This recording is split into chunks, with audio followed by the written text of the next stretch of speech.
श्रीमद् भगवत गीता का बोलने वाला भी यही काल है, काल रूपी ब्रह्म है।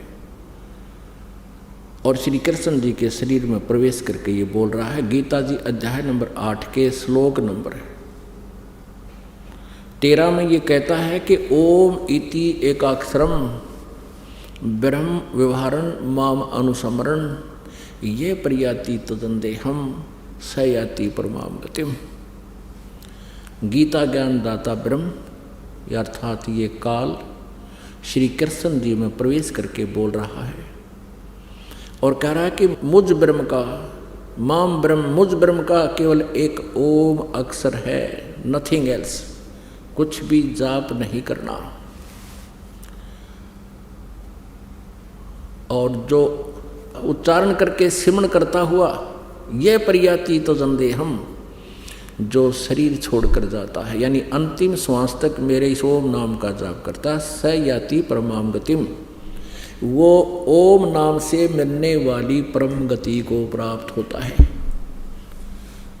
ओम नाम से कौन सी परम गति प्राप्त होती है? ब्रह्मलोक प्राप्ति होती है, ब्रह्म का जाप है ये। गीता जी अध्याय नंबर 8 के श्लोक नंबर 16 में कहा है कि ब्रह्मलोक पर्यंत यानी ब्रह्मलोक तक जितने भी लोक हैं वहाँ पर गए हुए प्राणी पुनरावृत्ति में हैं।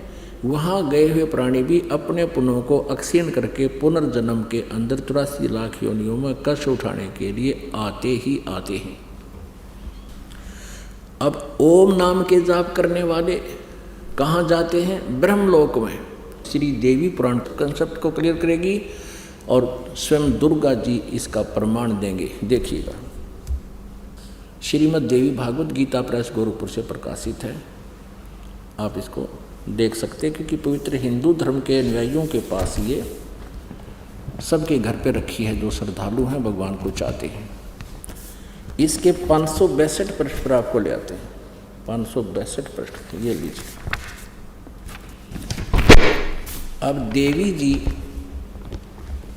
7वां स्कंद है और 562 पृष्ठ है संक्षिप्त देवी भागवत। अब यहाँ देवी के द्वारा हिमालय को ज्ञानोपदेश और ब्रह्म स्वरूप का वर्णन। श्री देवी जी कहने लगी, पर्वतराज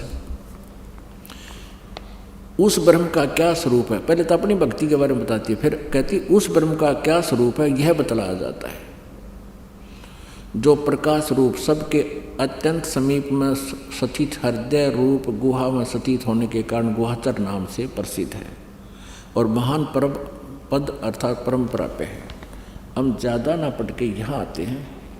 सो में उस वेदने योग्य लक्ष्य का तुम वेदन करो, मन लगाकर उसमें तन्मय हो जाओ।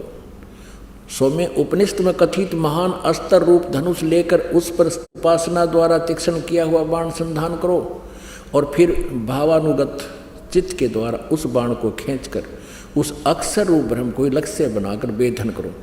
परवण यानी ओम एक अक्षर उसका नाम है, धनुष है, जीव आत्मा बाण है और ब्रह्म को उसका लक्ष्य कहा जाता है। यानी जीव आत्मा ओम नाम का जाप करे और ब्रह्म को पाने का उद्देश्य रखे, इसका सीधा सा अर्थ है।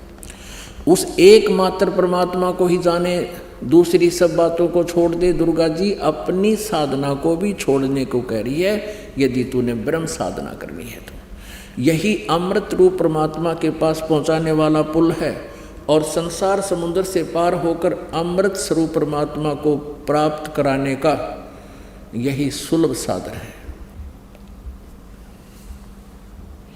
इस आत्मा का ओम के जप के साथ ध्यान करो, यानी ब्रह्म का ओम नाम का जाप है, उसका ओम एक अक्षर, वो ओम का जाप करो, इस ध्यान जप के साथ ध्यान करो।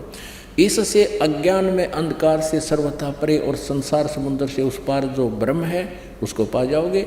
ओम जाप ब्रह्म का है, तुम्हारा कल्याण। वो ब्रह्म कहाँ रहता है? 563 पृष्ठ बता रहे हैं, वह यह सबका आत्मा ब्रह्म जिसका ओम नाम जाप करोगे वह ब्रह्मलोक रूप दिव्य आकाश में स्थित है, यानी उसको पा जाओगे, उसको पा जाओगे। ओम नाम का जाप कर ध्यान धरो और उस ब्रह्म को, जो उस पार ब्रह्म है, उसको पा जाओगे। तो वो कहाँ रहता है? वो ब्रह्मलोक में रहता है, या ब्रह्मलोक चले जाओगे। इससे सिद्ध हो गया कि तुम ब्रह्मलोक चले जाओगे। ओम नाम का जाप करने वाले, ब्रह्म की साधना करने वाले साधक। अपनात्मा ये गीता ज्ञानदाता ब्रह्म है, यही काल रूपी ब्रह्म है, काल रूपी ब्रह्म कहो। और ये ब्रह्मा, श्री ब्रह्मा जी, श्री विष्णु जी, श्री शिव जी के पूज्य पिताजी हैं और दुर्गा इनकी माता है। और ये पवित्र हिंदू धर्म के ये नकली गुरु आचार्य है, आज तक हमारे सिलेबस को नहीं हमें समझा सके। ये बिल्कुल अज्ञानी हैं, तत्वज्ञानहीन पुरुष हैं। इनसे जान बचाओ अपनी और छुटकारा पाओ इनसे, और अपना कल्याण कराओ। इस दास के पास आओ।